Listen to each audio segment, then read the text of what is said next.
question for you. What if somebody gave you a vehicle that weighs around 1,700 pounds, that has a 173 horsepower engine that puts out 166 pound-feet of torque, that's hooked up to a proper, really sweet shifting 5-speed manual transmission, and was built for nothing more than fun? Not for logic, not for bringing people anywhere, just for fun. Well, you're about to find out, because I'm going to take this Polaris Slingshot out and give you some driving impressions. And the cool thing is, recently we had our man Alex, our motorcycle guy, drive this vehicle. But he's a motorcycle guy. He was wearing a helmet. He likes bugs in his teeth and hacky sack and frisbees and stuff like that. He's a completely different type of person than I am when it comes to vehicles and reviews. So coming up next, yeah, we're going to tell you all about this car as I drive it.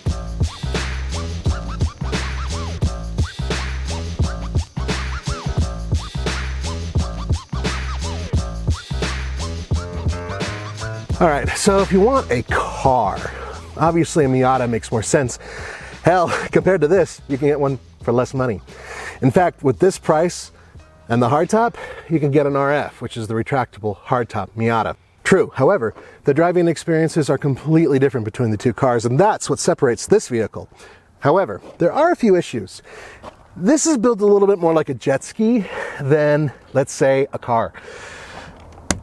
If you look at actual quality and the fact that this thing is pretty much all plastic, it really doesn't feel as substantial as a car. Fortunately, there is a tube chassis, and it's a pretty substantial chassis.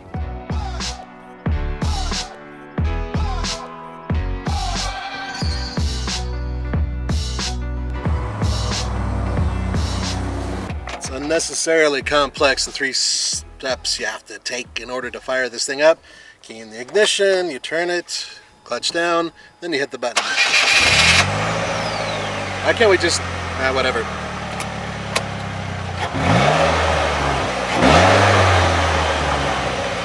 A lot of induction noise, a lot of engine noise. It's not unpleasant, but it could be better.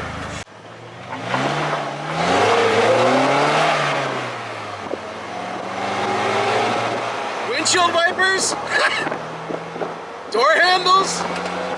Doors? It doesn't have a lot of amenities. If you like bugs in your teeth, this is the right vehicle to get. Now you may be asking about the helmet. Colorado and many states, an autocycle 3-wheel vehicle like this doesn't require it. It's basically a car.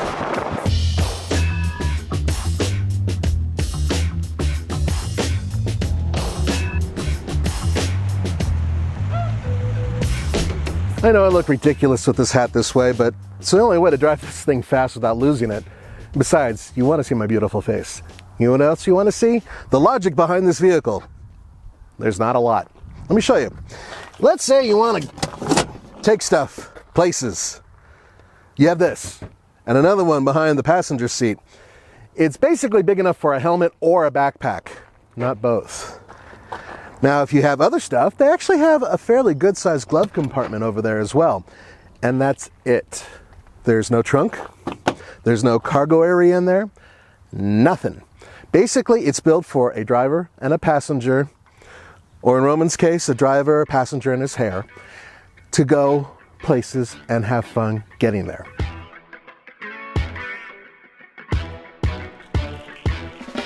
Yeah, it's a funny thing. I took one look at this, and the first thing I thought was, kind of looks a little bit like a Honda Civic Type R. No kidding. It's that polarizing.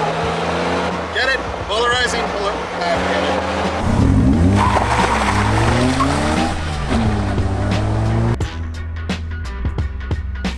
It's my first time trying this. There's a latch right under here between these two lights, and you pull it up, I think. No, you pull it down. And then you lift up like this and make sure it flops around before you...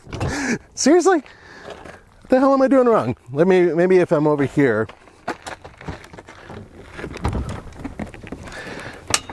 That probably wasn't the right way to do it. Now I bet you're asking yourself, okay, Why do they have a GM-sourced four-cylinder engine in this vehicle? I mean, don't they build a four-cylinder turbocharged engine? Yes, they do, and its output is very similar to this engine. However, its torque is much, much, much, much lower. This is a much torquier engine, so this is the engine you want. Not only that, but that engine is built specifically for side-by-sides. It's in our RZR 1000.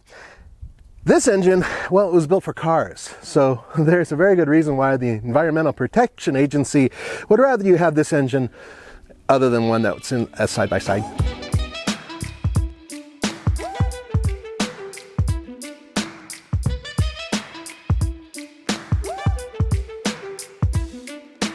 You guys ready for a little bit of a takeoff? It's not blistering fast, but it moves. Here we go.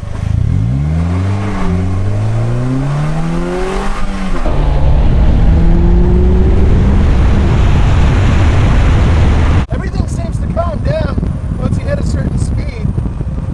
If I go too much faster, the wind's going to blow my hat off. This windshield needs to go up about another 3 inches to secure my hat. But if I turn it around, I can go freeway speed without much of a problem.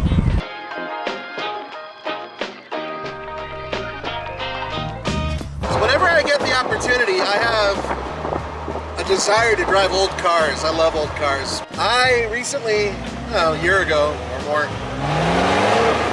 drove an MG from the 60s, early 60s. Believe it or not, this reminds me of an MG. Granted, the seats are better in this, but there's something about the way this drives that's very analog. It reminds me of the old days, despite the fact this is a brand new vehicle. And it may look ridiculous, but it feels kind of like an older car. And that's a good thing. Manual transmissions are rare nowadays, and this is a really good one. It's very direct, very short throws. The clutch is pretty light. I'd like a little bit more clutch, and the brakes are a little mushy. Still, vehicle that weighs 1,700 pounds and change. Doesn't take a lot to stop. It has unusual proportions, which once again is kind of reminiscent of old British sports cars. I drove a TR5 a long time ago, and I remember at first I was a little uncomfortable driving it because it just felt like the nose was really long and the rear deck was really short. I wasn't used to it at the time.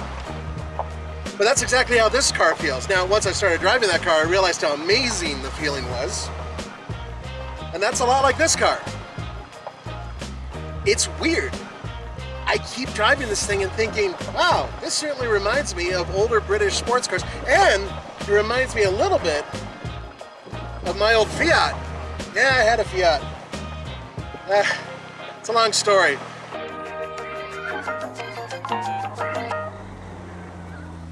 Welcome to the comedy portion of the Polaris Slingshot review.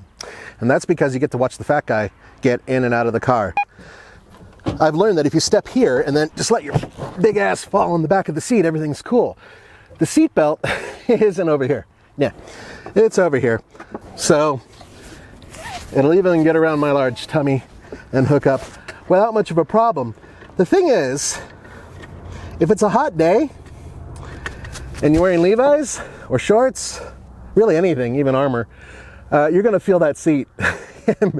My lower end is toasty right now. You know, foot spacing isn't all that bad.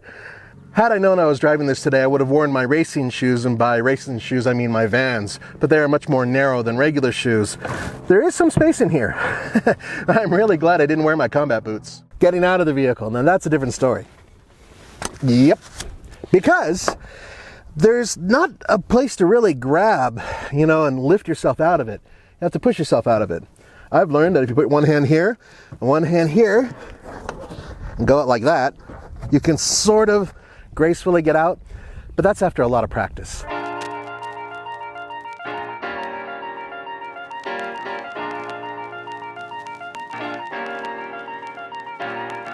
know how people say something's stupid fun?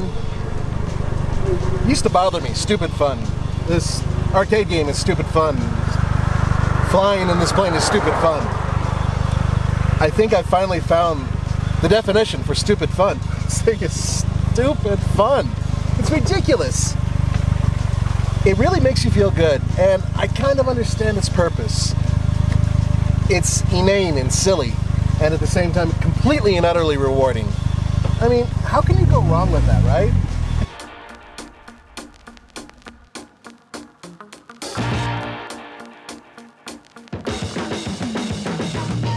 What have I come away with? Well, one thing absolutely sure. Yes, it's not cheap. It's expensive, but it's a lot of fun. And for those of you who are looking for sort of a frivolous, unique vehicle that drives, in my opinion, kind of like an older British sports car, you could do a lot worse. It is so primitive, it's so analog and so simple that it kind of brings back the old days, even though it's a modern car. And yeah, it's a little polarizing to look at, but hey, you're not going to mistake it for anything else on the road.